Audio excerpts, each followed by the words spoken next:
Assalamualaikum warahmatullahi wabarakatuh. Perkenalkan, nama saya Rahmat Ferdiansyah dari Fakultas Tarbiyah dan Keguruan, jurusan Bimbingan Konseling Pendidikan Islam semester 3 kelas B.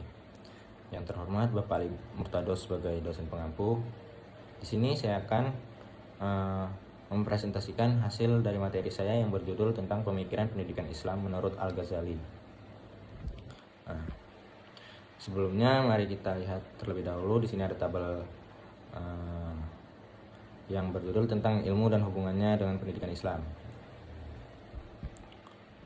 Asumsi dasar dari ilmu dan hubungannya dengan pendidikan Islam yaitu adalah ilmu sebagai karunia Allah dalam Islam.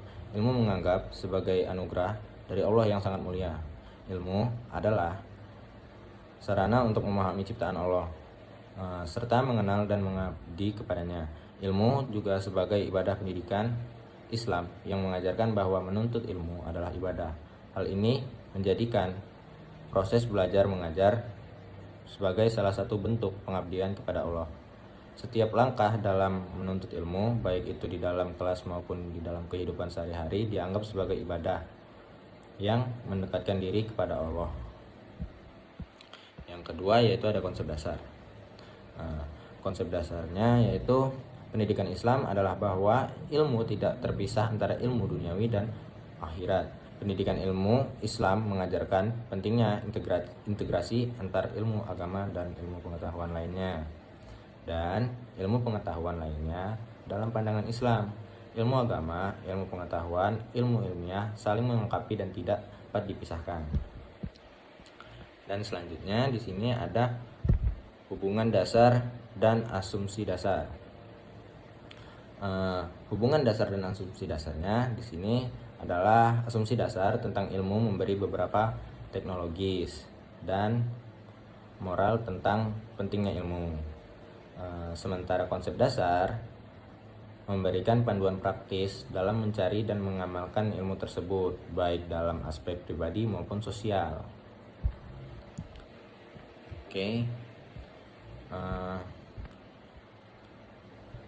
Selanjutnya di sini saya akan menyampaikan biografi Imam Al-Ghazali terlebih dahulu. Biografi Imam Al-Ghazali yaitu nama lengkap Al-Ghazali merupakan adalah Abu Hamid Muhammad bin Muhammad Al-Ghazali yang dilahirkan di kota kecil Tus yang termasuk daerah Khorasan, Iran tahun 450 Hijrah. Bertepatan dengan tahun 1058 Masehi. Sedangkan Al-Ghazali diambilkan dari nama Ghuzallah yang merupakan nama sebuah kampung di Tus. Di kota ini pula beliau meninggal dengan dikebumikan pada tahun 505 Hijriah atau 1111 Masehi. Ayahnya bekerja sebagai petani wol yang kemudian dijual di tokonya di Tus. Menjelang wafatnya, ayah Al-Ghazali menitipkan kedua putranya Al-Ghazali serta saudaranya Ahmad pada temannya yang juga seorang sufi dan memberinya sejumlah harta yang ditabungkan selama ini. Al-Ghazali mungkin kemudian belajar dari fikih di Tus kepada Ahmad Al-Razaqni.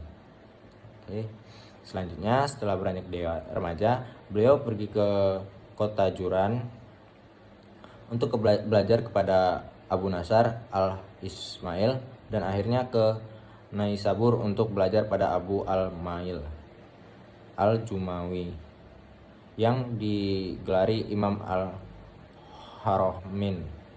Pada Imam Haramain, Al-Ghazali menyelidiki kalam Al-Syari sehingga beliau benar-benar menguasainya. Setelah beberapa saat belajar dengan Imam Al-Haramain, beliau berkunjung ke kota Aksar untuk menemui Nizam Al-Mulk, Perdana Menteri Bani Saljuk. Pada usia 34 tahun, Al-Ghazali tinggal di kota Baghdad serta mengajar di Universitas Nizamiyah. Di kota ini nama Al-Ghazali semakin populer dan disambut hangat serta diperlakukan sangat hormat.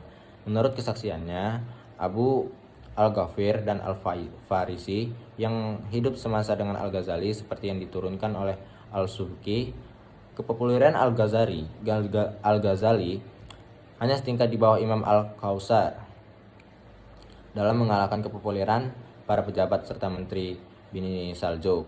Sebenarnya Al-Ghazali telah memahami seluruh aliran dan ajaran fikrah, tafiyat, dan filsafat. Semuanya itu mengakibatkan pergolakan dalam otaknya sendiri karena tidak ada yang memberikan kepuasan batinnya.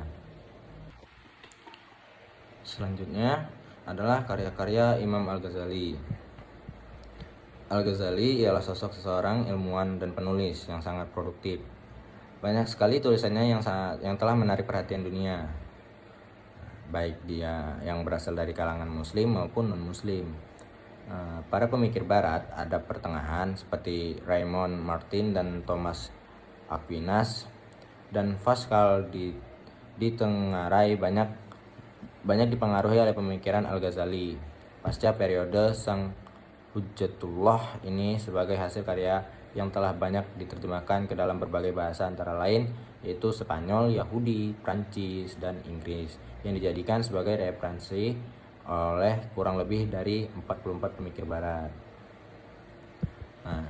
Selanjutnya beliau juga menulis lebih dari 70 buku yang tersebar di antaranya adalah Keruntuhan Para Filsuf, Tahaftul Falsifah, yang mendorong Ibnu Rashid menulis buku besar yang untuk membantah pendapat Al-Ghazali yang berjudul Runtuhnya Keturunan. Salah satu karya besarnya berjudul Fatihatul Ulum yang berisi tentang beberapa pandangan mengenai persoalan-persoalan pendidikan merupakan penyempurnaan terhadap ilmu pendidikan Eropa pada masa itu yang sesungguhnya dapat dibandingkan dengan konsep-konsep pendidikan modern.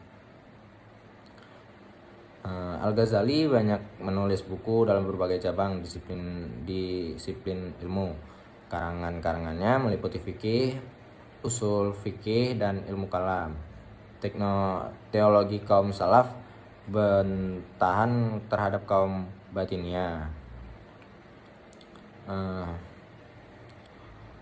Karya yang berisi panduan yang indah antara fikih, tasawuf, dan filsafat bukan saja terkenal di kalangan kaum muslim tetapi juga dikenal oleh kalangan dunia barat. Karya-karya Al-Ghazali ada yang membaginya sebagai berikut, yaitu di bidang filsafat meliputi Masjid Al-Falasifah, Tahafut Al-Falasifah, Al-Ma'rif Al-Alqiyah.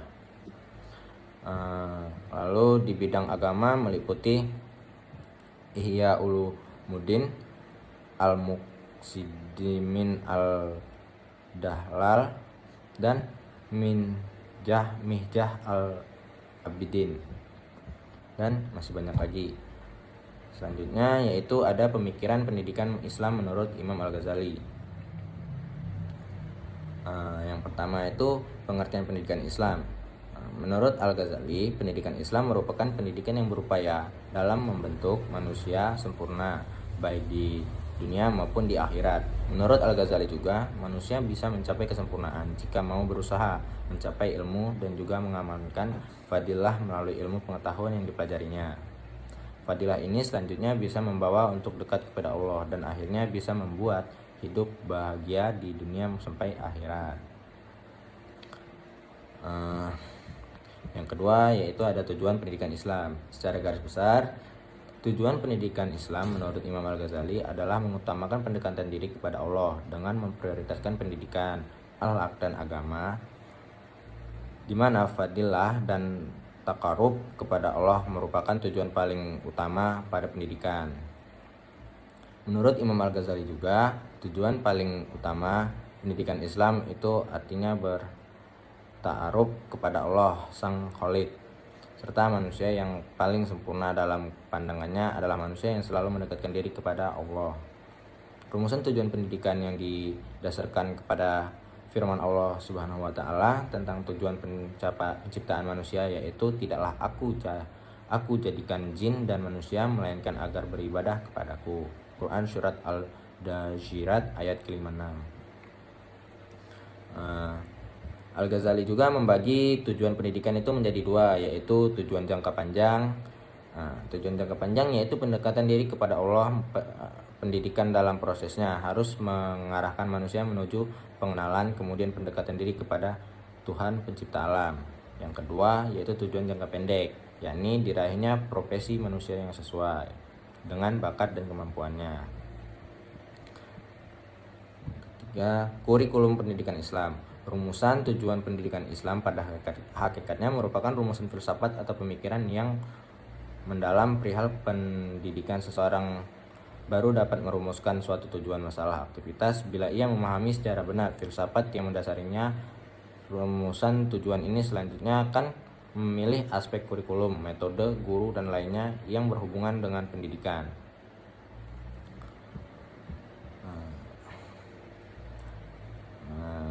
Disiplin pribadi merupakan asas dari pendidikan akhlak.